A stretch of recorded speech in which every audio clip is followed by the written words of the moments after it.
Hello everyone, एक बार फिर से आपका स्वागत है मैट्रिक्स के नीट यूट्यूब चैनल पे। आज हम बात करने वाले हैं ईएसआईसी कोटा के बारे में।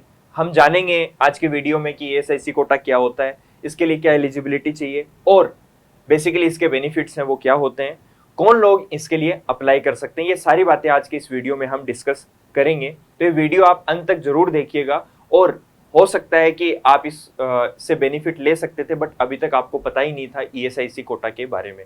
सबसे पहले हम बात करते हैं ईएसआईसी कोटा क्या होता है। अगर हम बात करें ईएसआईसी कोटा की, तो उससे पहले अपने को ईएसआई वर्ड है उसका मीनिंग का पता होना बहुत जरूरी है। ईएसआई का मतलब होता है एम्प्लॉइज स्टेट इंश्योरेंस। ये basically employees state insurance corporation regulatory body होती है जो ministry of labour and employment government of India के अंडर में आती है, जो इनके सारे रूल्स एंड रेगुलेशन को आप बोल सकते हो संचालित करती हैं। तो गवर्नमेंट ने बेसिकली ये इंश्योरेंस स्कीम लॉन्च करी थी, ईएसआई जिसका नाम है। ये उन लोगों के लिए बेनिफिशियल होती है जो कहीं किसी फैक्ट्री के अंदर में, कहीं किसी इंडस्ट्री के अंदर में, कोई एजुकेशनल इंस्टीट्यूट में वर्क कर रहे हैं, कहीं होटल में, रेस्टोरेंट में, या फिर कोई मेडिकल इंस्टीट्यूट में वर्क कर रहे हैं, जिनकी मंथली इनकम 21,000 रुपए से कम होती है, जहां पे काम करने वाले लोगों की संख्या 10 से ज्यादा होती है। तो वो लोग इस स्कीम का बेनिफिट है वो ले सकते हैं।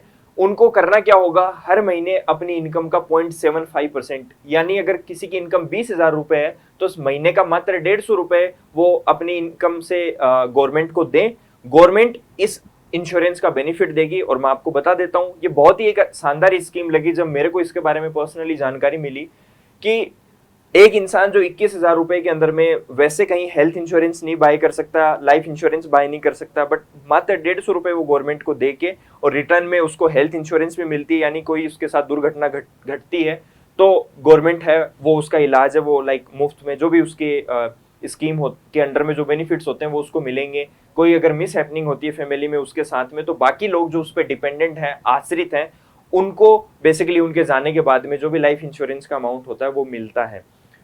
अब ये तो बात हो गई वो जो 150 रुपया हमने पे किया उसके क्या बेनिफिट्स हैं, बट इससे भी ज्यादा कहीं इंपॉर्टेंट बेनिफिट्स हैं जो उनके बच्चे जो उन पे डिपेंडेंट है उनको मिलते हैं। उनके बारे में आज इस वीडियो के अंदर में हम डिटेल के अंदर में डिस्कशन करेंगे। तो ये हमने ईएसआई के बारे में जानना। अब हर साल की तरह इस बार भी नीट एग्जाम जो फर्स्ट वीक ऑफ मई के अंदर में हो रहा है, 5 मई को होने जा रहा है। उससे पहले इन्होंने अपना जो नोटिफिकेशन है ईएसआईसी ने अपना जारी किया है और उसमें सारी डिटेल्स हैं वो अपनी मेंशन करी हैं। सबसे पहले हम जानते हैं इनका जो नोटिफिकेशन आया है वो इस तरीके से आपको दिखाई देगा। ये मैं आपको डिस्क्रिप्शन लिंक में भी डाल दूंगा, तो आप खुद भी पढ़ना चाहें तो इसके बारे में आप डिटेल के अंदर में पढ़ सकते हैं। जो लोग नीट 2024 एग्जाम दे रहे हैं वो किस तरीके से बेनिफिट ले सकते हैं, वो इसके अंदर में सारी चीजें हैं वो मेंशन है। आगे बढ़ते हैं। अगला है कि बेसिकली एलिजिबल कौन है इस कोटे का बेनिफिट लेने के लिए। तो सबसे पहले मैं आपको बता देना चाहता हूं, जिन बच्चों के माता या पिता में से कोई भी पर्सन इस ईएसआई जो उनका प्रीमियम है वो हर महीने कट रहा है, उनके पास में ईएसआई कार्ड है, वो 30 सितंबर 2023 से पहले उनका ईएसआई कटना शुरू हो गया था। मतलब उनका 30 सितंबर से पहले उनका ईएसआई कार्ड है वो बन गया। वो बेसिकली नीट 2024 के रिजल्ट जब आएंगे तो अपनी रैंक से इस कोटे के माध्यम से वो कॉलेज लेने के लिए एलिजिबल रहेंगे। दूसरा बेसिकली क्राइटेरिया है वो है एज का क्राइटेरिया। जो बॉयज हैं उनके लिए एज का क्राइटेरिया रहता है 21 ईयर्स, यानी अगर किसी के माता या पिता में से ईएसआई प्रीमियम हर महीने कटता है और 2023 में सितंबर महीने से पहले कटना शुरू हो गया बट उनकी एज है वो 21 साल से ज्यादा हो गई है, उनको इसका बेनिफिट नहीं मिलेगा। बट गर्ल्स के लिए कंडीशन है वो थोड़ी सी अलग है कि जो भी फीमेल्स हैं जो नीट 2024 का एग्जाम लिख रही हैं, अनमेरिड हैं, यानी अभी तक शादी नहीं हुई उनकी, तो उनके लिए कोई भी एज का क्राइटेरिया नहीं है। बॉयज के लिए एज का क्राइटेरिया वो 21 साल है। नेक्स्ट आगे बढ़ते हैं हम। जो ईएसआईसी कोटे के अंडर में जो बेसिकली कॉलेजेस आती हैं वो कॉलेजेस कौन कौन सी हैं, कितनी सीट्स हैं वो इस ईएसआईसी कोटा के लिए रिजर्व रहती हैं, तो उसके बारे में हम डिटेल में डिस्कशन करते हैं। टोटल 11 कॉलेजेस हैं अलग अलग। अगर हम बात करें तो सबसे पहले ईएसआईसी फरीदाबाद हरियाणा, जोका कोलकाता के अंदर में है, देन चेन्नई हो गया, बेंगलुरु हो गया, गुलबर्ग कर्नाटका के अंदर में है, हैदराबाद में है, अलवर में है, पटना में है, तमिलनाडु में। ऐसे डिटेल में अगर आप देखेंगे तो टोटल 11 कॉलेजेस हैं जिसके अंडर में आप बोल सकते हो कि एडमिशन ले सकते हैं। अब कई बार बच्चों को लगता है कि ये ऐसी सी स्कीम है जो मतलब थोड़ा गरीब लोगों को टाइप हेल्प देने के लिए किया है, तो शायद कॉलेज भी ऐसी ही होगी। बट मैं आपकी जानकारी के लिए बता देता हूँ, ये बिल्कुल मत सोचिएगा। लाइक अगर मैं ESIC फरीदाबाद के बारे में आपको बताऊं तो आप बोल सकते हो कि हरियाणा की one of the best colleges के अंदर में इसका नाम आता है। तो इन कॉलेजेस में बहुत अच्छा इंफ्रा भी आपको मिलता है, आप इनको हल्के में नहीं ले सकते हैं। MBBS की 466 सीट है इस बार। नीट 2024 में जो बच्चे एग्जाम दे रहे हैं उनके लिए लास्ट ईयर ये 437 के आसपास था, तो अच्छी बात है। मतलब इस बार है वो 30 सीट है वो बढ़ी है। BDS की सीट 28 है, नर्सिंग की सीट इसके अंदर में 60 है। तो ये बेसिकली इंफॉर्मेशन थी कौन कौन सी कॉलेजेस हैं उनके बारे में। आगे अपन चलते हैं कि बेसिकली इसके बेनिफिट्स क्या हैं। क्या बेनिफिट्स हैं जो अगर कोई भी बच्चे को ESI कोटा मिलता है तो उसके अंदर में उस बच्चे को वो बेनिफिट्स मिलते हैं। देखिए मैं सबसे इंपॉर्टेंट बात बताऊं आपको, जिसको जान के आप हैरान हो जाएंगे कि जनरली जब नीट के अंदर में बच्चा एग्जाम देता है, लाइक कोई जनरल कैटेगरी का या OBC कैटेगरी का बच्चा है, तो लास्ट ईयर 2023 के अंदर में जो कट ऑफ गई थी वो अप्रोक्स 610 नंबर गई थी, जो मतलब लाइक आप बोल सकते हो कि काफी ज्यादा थी। बट अगर किसी के पास में OBC का कोई बच्चा है, जनरल का कोई बच्चा है या EWS का कोई बच्चा है, वो ESI कोटा का बेनिफिट लेता है, तो उसको इन कॉलेजेस में कितने मार्क्स पे एडमिशन मिल जाएगा। अगर वो मैं डेटा आपको बताऊं तो जनरल कैटेगरी में अगर लास्ट ईयर किसी के 550 नंबर थे तो वो ESI कोटा के थ्रू एडमिशन ले सकता था।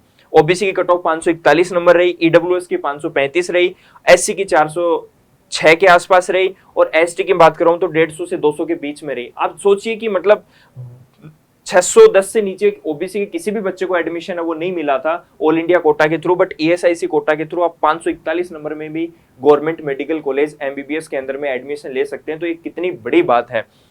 अगर कट ऑफ की बात बताया मैंने बहुत कम है, रीजन उसका सिंपल सा है कि अभी बच्चों को उतना नहीं पता है, अवेयर नहीं है लोग। धीरे धीरे लोग अवेयर हो रहे हैं, तो जैसे जैसे लोग अवेयर हो रहे हैं इसकी कट ऑफ भी धीरे धीरे बढ़ रही है।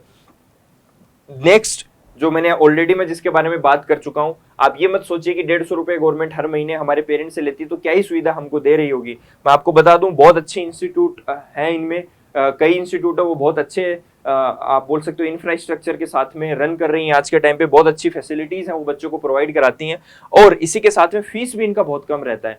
जनरली अगर आप जैसे अगर हम SMS मेडिकल कॉलेज की बात करें या फिर और भी राजस्थान में कोई मेडिकल कॉलेज की बात करें तो समवेयर अराउंड 1.5 लाख के आसपास में साल का इनमें लाइक आप बोल सकते हो खर्चा है वो जनरली होता है, जो फीस के ऊपर में चला जाता है। बट अगर इनकी बात करूं तो ये अप्रोक्स आपको 25,000 से लेके 30,000 के बीच में आपको इसकी आप बोल सकते हो फीस वगैरह रहती है ESIC कॉलेजेस की। तो सोचिए 2,000 रुपये आपको महीना है वो बेसिकली इसका खर्चा पड़ रहा है। तो कितनी अच्छी बात है कि आपको कम मार्क्स में अच्छी फैसिलिटीज और वो भी कम पैसे के अंदर में गवर्नमेंट है वो प्रोवाइड करा रही है। तो ये बेसिकली बेनिफिट्स थे ESIC कोटा के अंडर में जो बच्चों को मिलते हैं। नेक्स्ट तो हम बात करें अप्लाई कौन कर सकता है, तो वो बच्चा कर सकता है जो दो मैंने कंडीशन बताई, जिनकी अगर लड़का है तो 21 साल से जिनकी उम्र कम है, इनके पेरेंट्स का ESI जो प्रीमियम है वो हर महीने कटता है। ये वेबसाइट है esic.gov.in, इस पे जाके आप अपना प्रॉपरली आप बोल सकते हो कि वार्ड ऑफ IP सर्टिफिकेट है वो ले सकते हैं। वार्ड ऑफ IP सर्टिफिकेट का मतलब जो आपके मम्मी पापा जिनका भी ESI कटता है उनके वार्ड मतलब उनके बच्चों को जो लोग उन पे डिपेंडेंट है उनको वो सर्टिफिकेट है वो बेसिकली मिलता है। तो यहाँ पे जाके आप अपना रजिस्ट्रेशन है वो कर सकते हैं। इसके लिए अलग से एक डिटेल वीडियो है वो मैं आपको बताऊंगा।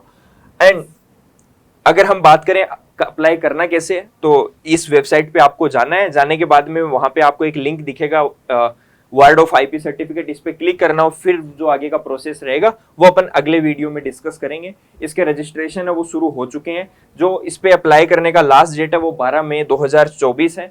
12 मई 2024 तक ही आप अप्लाई कर सकते हैं, और इस सर्टिफिकेट के इश्यू होने की जो लास्ट डेट है वो 15 मई 2024 है वो रहेगी। मतलब आपको अप्लाई है वो 12 तारीख तक करना है, तो आपका 15 तारीख से पहले पहले है वो सर्टिफिकेट इश्यू हो जाएगा। आई होप ये सारी बातें आज आपको समझ में आई ESI कोटा के बारे में, क्या इसके बेनिफिट होते हैं, एलिजिबिलिटी होती है, ये कोटा बेसिकली होता क्या है, अप्लाई कैसे करना है, ये मैं आपको नेक्स्ट वीडियो में बताऊंगा। So stay tune for next video. Thank you so much.